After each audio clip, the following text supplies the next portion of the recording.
Durant els mesos de confinament, l'Ateneu Sant Roc ha donat suport als infants i joves a través de videoconferències i tutories de seguiment.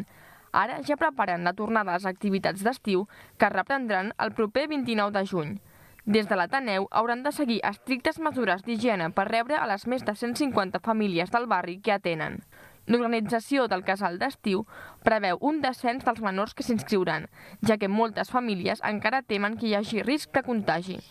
Les activitats que preparen hauran de ser en grups reduïts d'entre 8 i 10 nens i assegurant la distància de seguretat. En principi això de les distàncies sí que estem per la idea aquesta de 2 metres sense mascareta i si és més a prop amb la mascareta i estem amb el cap ja donant voltes a veure quin tipus d'activitats podrem fer amb aquesta situació.